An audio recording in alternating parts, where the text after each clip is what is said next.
परम पूजनीय डॉक्टर हेडगेवार जी कहते हैं, हमारी सारी अवनति की जड़ है हमारी मानसिक दुर्बलता। इस दुर्बलता को हम सर्वप्रथम नष्ट कर दें। परम पूजनीय डॉक्टर हेडगेवार जी कहते हैं, भारतवर्ष, भारतखंड, आर्यावर्त, हिंदुस्तान आदि नामों के द्वारा एक ही अर्थ प्रकट होता है, परंतु उस अर्थ की कल्पना मात्र से हम अकारण हड़बड़ जाते हैं। बंधन में जकड़े हुए तोते जैसी हमारी अवस्था हो रही है। हम भ्रम के भंवर में फंसकर गोते खा रहे हैं। हमारी संस्कृति को नष्ट भ्रष्ट करने पर जो लोग तुले हुए हैं, उन्हें गले लगाने के लिए हम मरे जा रहे हैं। यह सारा हमारी मानसिक दुर्बलता का परिणाम है। परम पूजनीय डॉक्टर हेडगेवार जी कहते हैं, जैसे हमारे विचार वैसा ही हमारा आचरण बनता है। अतीत काल में बहुत बलवान थे, परंतु इस सत्य को आज हम भूल गए हैं। इसलिए आज के हमारे सारे आंदोलन दुर्बलतापूर्ण दिखाई देते हैं। हमारे आज के आंदोलन में न चैतन्य है और न पुरुषार्थ है। परम पूजनीय डॉक्टर हेडगेवार जी कहते हैं, मन की दुर्बलता ही सबसे अधिक घातक दुर्बलता होती है और वही हमारा सबसे बड़ा दोष है। यदि हम अपने आप को बलवान समझकर संगठन के कार्य में लगन के साथ जुट जाए तो हमारी शक्ति विराट रूप धारण कर लेगी। फिर कोई भी कार्य हमें असंभव नहीं प्रतीत होगा। असली बात तो यह है कि हम अपने भीतर की शक्ति को भूल रहे हैं। परम पूजनीय डॉक्टर हेडगेवार जी कहते हैं, आपसे मेरी यह प्रार्थना है कि आप अपनी स्वार्थी भावना तथा अकर्मण्यता की वृत्ति को समूलन त्याग दें।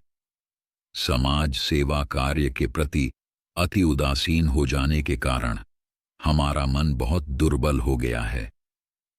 समाज चूल्हे में क्यों न जाए, मुझे उससे कुछ भी वास्ता नहीं।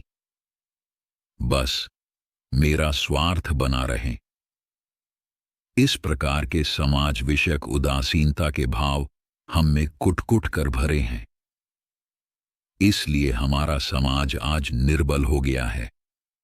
परम पूजनीय डॉक्टर हेडगेवार जी कहते हैं, आज की अवस्था में हम भगवान की सहायता की आशा नहीं कर सकते। उलटे यह जानकर कि इस समाज में स्वार्थी एवं पापियों की ही भीड़ है, भगवान हम लोगों से अपना मुंह मोड़ लेंगे। यदि भगवान का यदा कदाचित अवतार हुआ भी तो हमारी रक्षा के लिए नहीं, बल्कि हमें नष्ट करने के लिए ही होगा, क्योंकि दुष्टों का विनाश करना ही उनका प्रण है। परम पूजनीय डॉक्टर हेडगेवार जी कहते हैं, जब तक हम इसी प्रकार के अर्थात व्यक्तिगत स्वार्थों में लिप्त, दुर्बल एवं समाज हितों के प्रति उदासीन रहेंगे और जब तक हम सज्जन नहीं बनेंगे, तब तक हमें दुष्ट समझकर भगवान हमारे नाश के लिए ही सहायक होंगे। हाँ, जब हम वास्तव में साधु बनेंगे अर्थात राष्ट्र, धर्मम तथा समाज के कल्याण के लिए अपना सब कुछ होम देने पर उतारू होंगे, तभी भगवान हमारी सहायता करेंगे। परम पूजनीय डॉक्टर हेडगेवार जी कहते हैं, साधु तो वे हैं जो धर्म, राष्ट्र, समाज तथा जन कल्याण का भाव मन में रखते हुए सदा अपना कर्तव्य करने के लिए उद्यत रहें।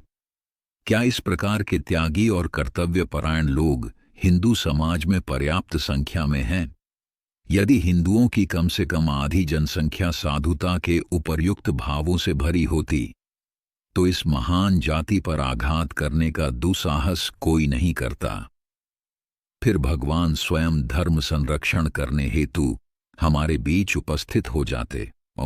परम पूजनीय डॉक्टर हेडगेवार जी कहते हैं, गीता में भगवान कहते हैं कि परित्राणाय साधूनाम, अर्थात साधुओं के संरक्षण के लिए वे अवतार लेंगे। किंतु साधु कौन है? साधु किसे कहा जा सकता है? जिन्हें न समाज या राष्ट्र की चिंता है और न धर्म या संस्कृति की फिक्र है, क्या उन्हें हम साधु कहेंगे? जिन्हें अपने व्यक्तिगत स्वार्थ के अतिरिक्त कुछ भी सूझता नहीं है, ऐसे दुष्टों के संहार के लिए ही तो परमेश्वर का अवतार हुआ करता है। हिंदू समाज में ये सब दुर्गुण पराकाष्ठा तक पहुंच चुके हैं। क्या ऐसे लोगों को दुष्ट न कहा जाए?